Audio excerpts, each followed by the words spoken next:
Hey Ecofictologists! Welcome back to my channel. My name is Lovis and today I'm going to be doing the first installment of my author update series. I was thinking about the best way to do this and then I realized that the work has kind of been done for me really, because this is the perfect opportunity to do the Authortube Newbie Tag. Authortube is a YouTube community of writers and authors who create content about writing. So they might cover topics like writing tips or tropes or insights into the writing process or the publishing process. As I am an aspiring author and I'm going to be talking about my own writing journey and the process that I have figured out that works for me, I figure I qualify for Authortube. The Authortube Newbie Tag was created by Jenna Streety and is a set of questions that gives viewers an introduction to who you are and what you're going to be bringing to the Authortube community. In 2019, Jenna did an Authortube Newbie Tag 2.0 set of questions, so I'm just going to combine the two, make sure there are no doubles, but also make sure that we don't miss anything. So let's kick off the author update series and learn a little bit more about who I am and what I do. Okay, here we go. How did you find out about Authortube? I found Authortube by searching for writing advice on YouTube and stumbling across Meg LaTorre on her channel iWriterly and Jenna Moreci, both of whom are giving amazing writing advice. I was just mind blown. I was overwhelmed by the wealth of information that is on YouTube for free. And I didn't even know that there was this community of authors who were just providing this resource in order to help other people improve their craft. I was amazed. What genres do you write in? I write in the fantasy genre, more specifically the eco-fantasy genre at this point, sending environmental or ecological messages through fiction. In version 2.0, this question of what do you usually write is followed by what's something you will never write, which is a very interesting question. And I don't really have a genre answer for this question because I have found books that I love in almost every genre. There might be genres that I'm not that great at, but I haven't tried, so I won't rule out any genres. But I have some content that I think I will never write, and that is content that would need to come with like a trigger warning for sexual harassment or assault. Because I have several friends who have expressed frustration that they read a book and are surprised by a distressing scene and then they cannot finish the book. I want my friends to be able to read my books safely, that they don't need to worry about any kind of triggering moment, and so they don't want to read it, I don't want to write it, so that kind of content I don't think will ever be appearing in my work. Version 2 also asks, what's your book's pitch? Which is something, of course, that I've heard so many times that I need to be able to do so that if someone asks me, hey, what is your book about? I can just be like, well, let me reel off my elevator pitch. But it's so hard to do, so I'm going to give it a go. My book. The first book in the Pulse trilogy is about an ancient society who used to use their magic in order to maintain balance with nature, is now oppressed by a government who would use it to desolate the land in the name of progress and industry. And a girl is going to need to learn to question ingrained prejudice and hatred to see the truth and end the cycle of oppression. Yeah. Some might say that is a run-on sentence, and you know what I say? You're right. I'll work on that. If you were a book, how would you pitch yourself? Oh God. This is looking deep. This is going deep, guys.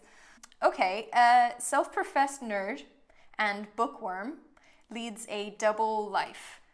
A researcher by day working on her PhD, interested in ecology and evolution and conservation, but an eco-fiction writer by night under a pen name. Lovis aims to be a ninja of science communication, one reader at a time. That is my pitch, if I were a book. What is your preferred writing tense, point of view, and category of story? When I started writing, I always wrote in the third person past tense, because I think that is what the majority of books are written in, and so that was naturally the tense that I gravitated towards. But I started to notice that the reader could hear me in the prose. Like the prose had a sarcastic, snarky character of its own, and that was kind of weird, and I didn't like that so much.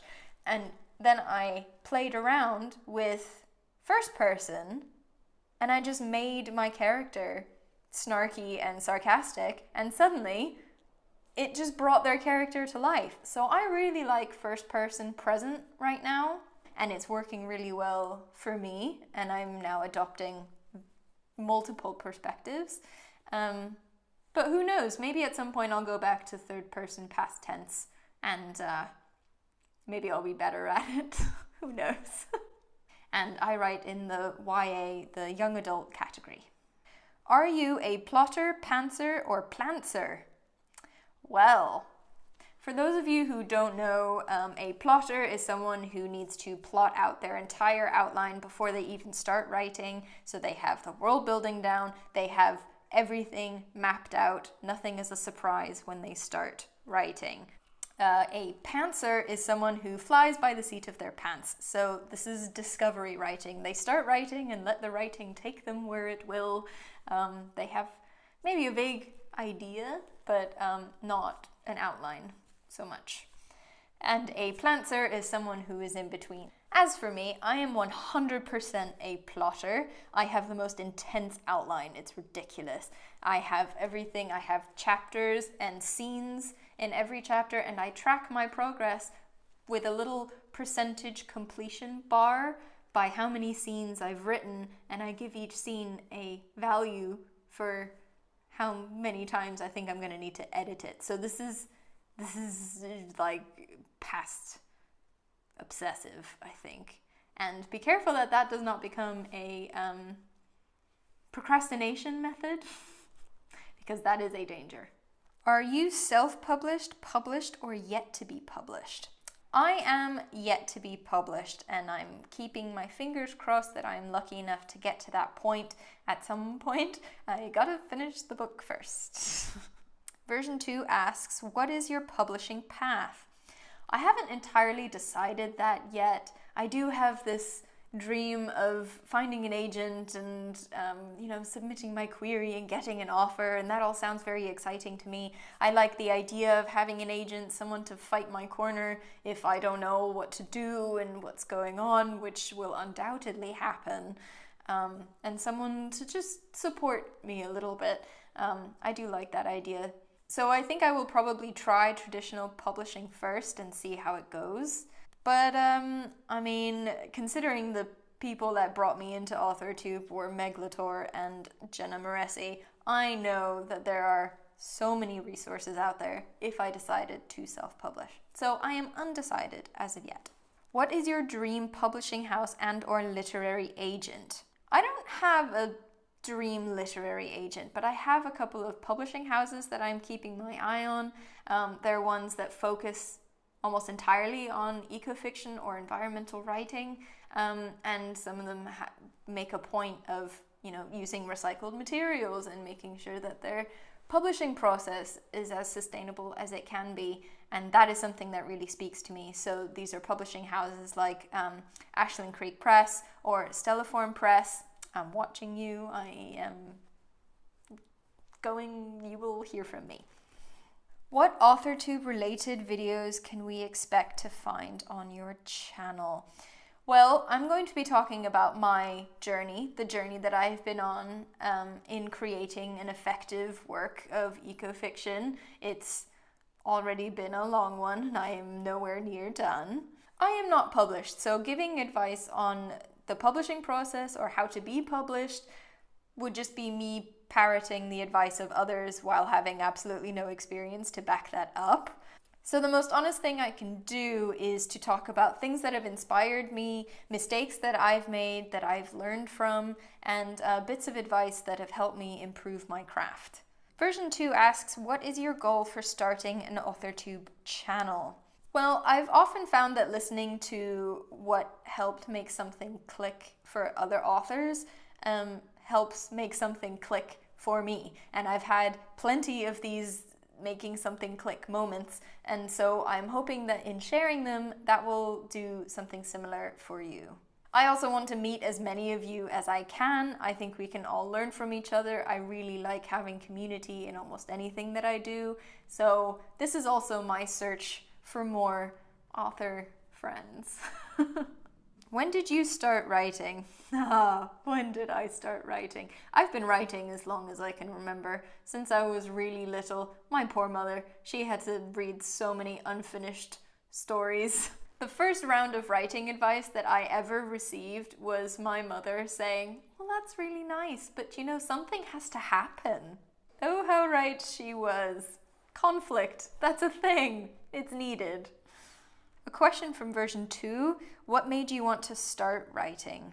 I suppose I have the standard answer in that I just loved reading. I was a bookworm always throughout my childhood. My mum worked in the school library and both my parents were keen readers and they encouraged my love for books. And I had all these stories in my head and I wanted so badly to be able to write them down and, I don't know, give someone else what books were always giving me, I suppose. So I've always wanted to write. What was the first story you ever wrote? I have absolutely no idea. Maybe my mum knows. The one I can remember best, so I'll answer the question, what is the first story you ever finished? That might be this, was one I wrote for school, and it was a story about a girl who can speak to animals, and she uses this ability to solve a mystery. So I guess I was writing eco-fiction when I was like 10. I won an award for that one too. What authors have inspired your writing the most? The standard, I mean, J.R.R. Tolkien, Lord of the Rings was playing on repeat every time we had a long car journey. Love J.R.R. Tolkien, but also Patrick Rothfuss. If I could write like any author out there, I would write like Patrick Rothfuss. I just get lost in his language. It's so beautiful. The Name of the Wind is one of my favorite books. Cornelia Funke wrote fantasy in German, which is one of the reasons that I still speak German. Reading and listening to her books on audio definitely helped keep some of my language skills alive, and they're just beautiful. So those are, I guess, the three big ones. There are many, many others though. Do you schedule your writing sessions or simply get to writing whenever you find the time?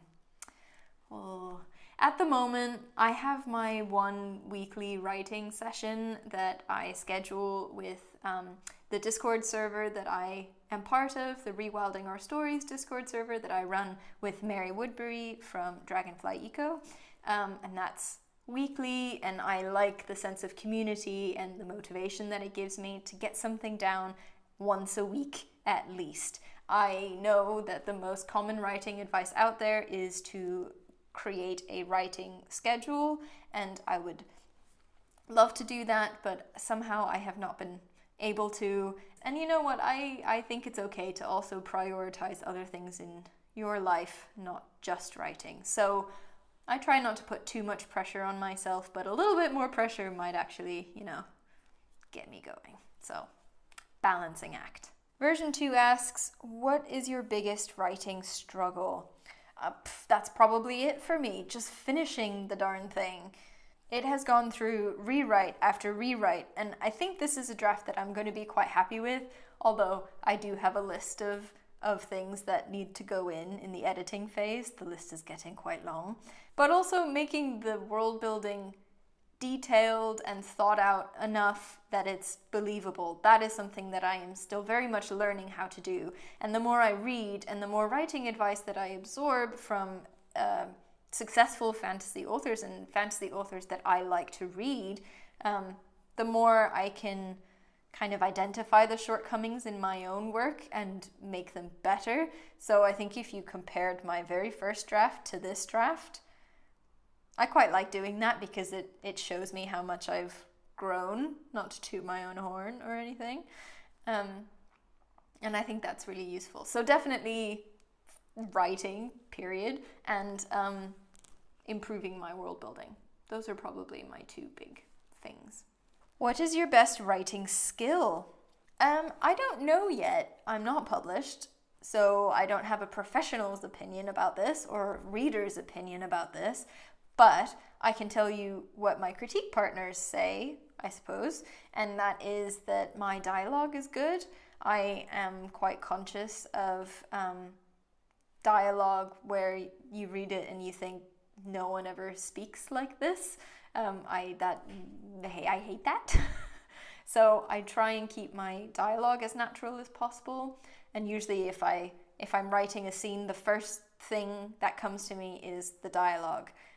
So sometimes my first draft of a scene is just dialogue with no dialogue tags and no description. It's just get the conversation out. So dialogue comes more naturally than other things.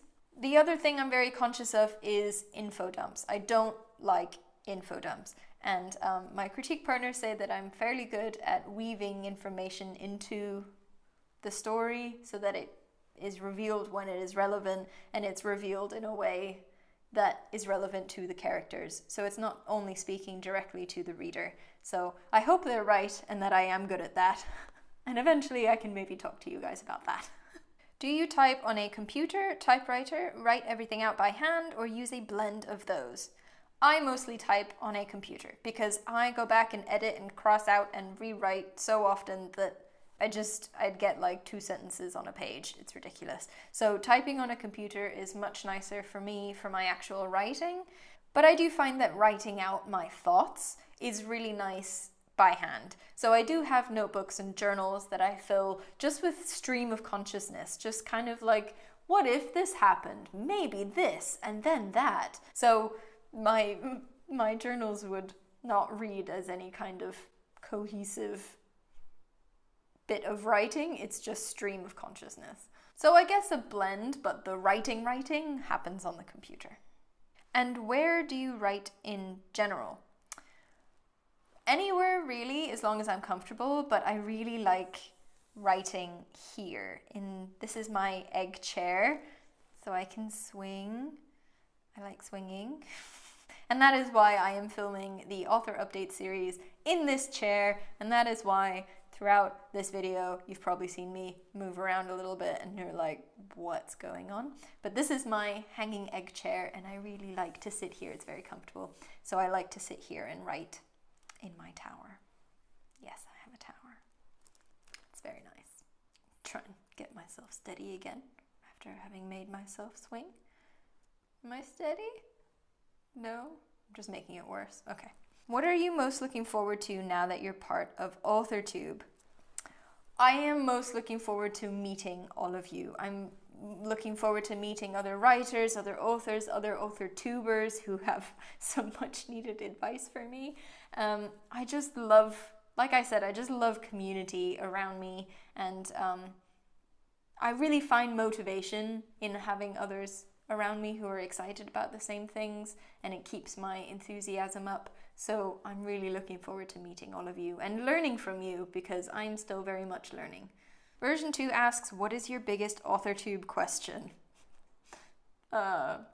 Everything?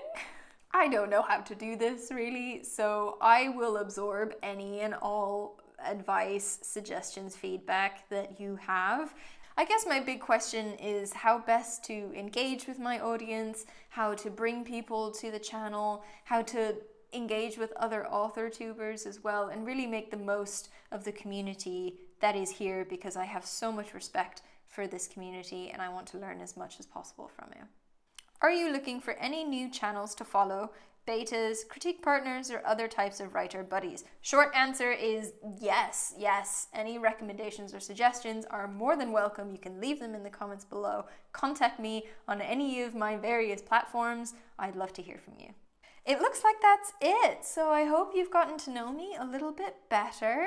This was actually a really good exercise because it gave me quite a few ideas of the things that I could talk about on this channel that have helped me. And also it got me to write my book pitch, which I've been procrastinating on. I've been pushing aside. And I look forward to meeting you all you writers who are now going to join the channel.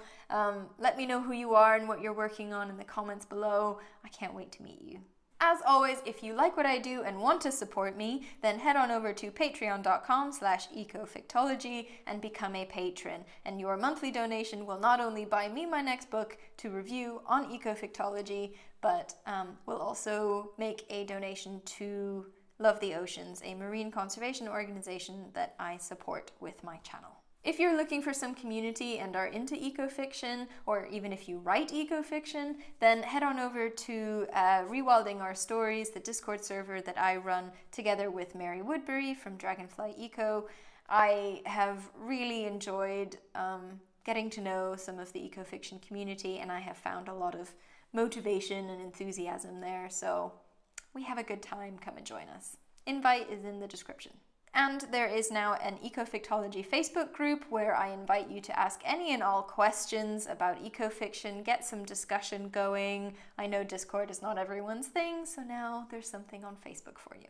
I hope you have enjoyed this first installment of author updates. If you have, like the video, subscribe to the channel, do all the things, and I will see you next week, Ecofictologists.